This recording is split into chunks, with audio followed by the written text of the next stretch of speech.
Hi guys, welcome to Angel Teletech. இன்னைக்கு நாம் என்ன செஷன் பார்க்க போகிறோம் அப்படின்னாக்கா, அக்கௌண்ட்ஸில் இருக்கக்கூடிய சில டேர்ம்ஸ். அதில் ஃபர்ஸ்ட் ஒன் பார்த்தீங்க அப்படின்னாக்கா கேபிட்டல். கேபிட்டல் அப்படிங்கிறது ஒரு பிஸ்னஸை ஸ்டார்ட் பண்ணக்கூடிய அந்த ப்ரொப்ரைட்டர் ஆர் அந்த ஓனர் அந்த பிஸ்னஸை ஸ்டார்ட் பண்ணணுங்கிறதுக்காக கொடுக்கக்கூடிய அமௌண்ட், அந்த தொகையை தான் நம்ம என்னன்னு சொன்னோம் அப்படின்னாக்கா கேபிட்டல் அப்படின்னு நம்ம சொல்கிறோம். அடுத்தது டிராயிங்ஸ். டிராயிங்ஸ் அப்படிங்கிறது அந்த ப்ரொப்ரைட்டரோ அல்லது அந்த ஓனரோ அவருடைய சொந்த பயன்பாட்டுக்காக அந்த பிஸ்னஸ்லேருந்து அவர் எடுத்துக்கிறாரு அப்படின்னாக்கா அதை நம்ம டிராயிங்ஸ் அப்படின்னு நம்ம சொல்லுவோம். அடுத்தது இன்வாய்ஸ். இன்வாய்ஸ் அப்படிங்கிறது ஒரு பிஸ்னஸில் விற்கும் பொழுது அந்த விற்கக்கூடிய அந்த சான்றுக்கு பேர் இன்வாய்ஸ்.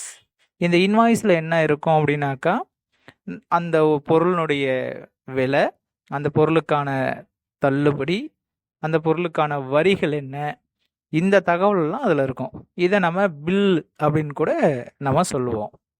அடுத்தது பர்ச்சேஸ். பர்ச்சேஸ் அப்படிங்கிறது ஒரு பொருளை சப்ளையர்கிட்டருந்து நான் வாங்குகிறேன்.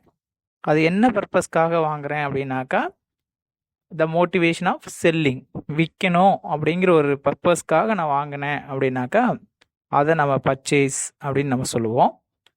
அடுத்தது சேல்ஸ். சேல்ஸ் அப்படிங்கிறது ஒரு பொருளை கஸ்டமருக்கு கொடுக்குறேன். அந்த கஸ்டமருக்கு கொடுக்கறது லாப நோக்கத்திற்காக, எனக்கு லாபம் வரணும் அப்படிங்கிறதுக்காக நான் கொடுத்தேன் அப்படின்னாக்கா அதை நான் சேல்ஸ் அப்படின்னு சொல்லி சொல்லுவேன். பர்ச்சேஸ் பண்ணும்போது பர்ச்சேஸ் ரிட்டன் இருக்கும், சேல்ஸ் பண்ணும்போது சேல்ஸ் ரிட்டன் இருக்கும். இந்த ரிட்டன்ஸ் ரெண்டுமே பார்த்தீங்க அப்படின்னாக்கா சில காரணங்களால் ஏற்படலாம். டேமேஜு, எக்ஸஸ்ஸு, அடுத்தது குவாலிட்டி சரியில்லை, அந்த மாதிரி காரணங்களுக்காக அது நடக்கும். அடுத்தது கூட்ஸ். கூட்ஸ் அப்படிங்கிறது அந்த கம்பெனியில் இருக்கக்கூடிய பொருள். அந்த பொருள் பார்த்தீங்க அப்படின்னாக்கா ஃபர்னிச்சராக இருக்கலாம், அல்லது விற்கிறதுக்காக பயன்படுத்தக்கூட்டிருக்க எங்கிட்ட இருக்கக்கூடிய பொருளை சொல்லலாம், நான் கொள்முதல் பண்ணி வச்சுருக்கக்கூடிய என்னுடைய ஸ்டாக்கை சொல்லலாம். இதெல்லாம் பார்த்தீங்க அப்படின்னாக்கா கூட்ஸ் அப்படின்னு சொல்லுவோம். அடுத்தது ஸ்டாக். ஸ்டாக்கை பொறுத்த வரைக்கும் எங்கிட்ட இருக்கக்கூடிய நான் பயன்பாட்டுக்காக என்னுடைய பிஸ்னஸில் நான் பயன்படுத்தக்கூடிய பொருள், நான் லாபம் சம்பாதிக்கணும் அப்படின்னு வாங்கக்கூடிய அல்லது விற்கக்கூடிய அந்த பொருளை தான் நான் என்னன்னு சொல்லுவேன் அப்படின்னாக்கா ஸ்டாக்குன்னு சொல்லுவேன். அடுத்தது ஒவ்வொரு கம்பெனிலையும் இருக்கக்கூடிய மிக முக்கியமான செயல் என்னன்னாக்கா டிரான்சாக்ஷன். டிரான்சாக்ஷன் அப்படிங்கிறது பிஸ்னஸ் பண்ணக்கூடிய அந்த பிஸ்னஸில் நடக்கக்கூடிய ஆக்டிவிட்டீஸ். இந்த ஆக்டிவிட்டீஸுக்கு பேர் நம்ம டிரான்சாக்ஷன்ஸ் அப்படின்னு நம்ம சொல்கிறோம். அடுத்தது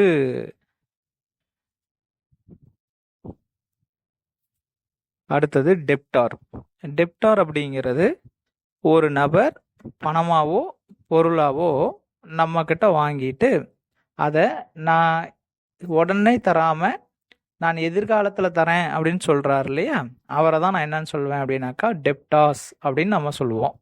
அதே மாதிரி நான் எதிர்காலத்தில் தரேன் அப்படின்னு சொல்லி ஒரு பணமாவோ பொருளாவோ ஒருத்தர்கிட்ட வாங்கிட்டு வந்தேன் அப்படின்னா எனக்கு தரக்கூடிய அந்த நபரை நான் என்னன்னு சொல்லுவேன் அப்படின்னாக்கா கிரெடிட்டார் அப்படின்னு நான் சொல்லுவேன்.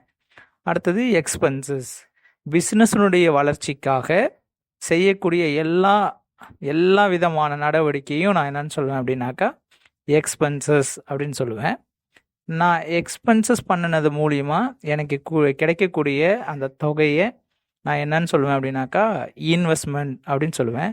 சில நேரங்களில் நான் இன்ட்ரெஸ்ட்டாக வாங்கலாம், அல்லது டிவிடெண்ட் கிடைக்கலாம், கமிஷன் கிடைக்கலாம். இது எல்லாத்தையுமே நான் என்னன்னு சொல்லுவேன் அப்படின்னாக்கா இன்கம் அப்படின்னு நான் சொல்லுவேன். அடுத்ததாக ஒவ்வொரு பிஸ்னஸ்லையும் அவங்களுக்கு இருக்கக்கூடிய மிக முக்கியமான ஒன்று என்னன்னாக்கா லயபிலிட்டி. லயபிலிட்டி அப்படின்னாக்கா பொறுப்பு.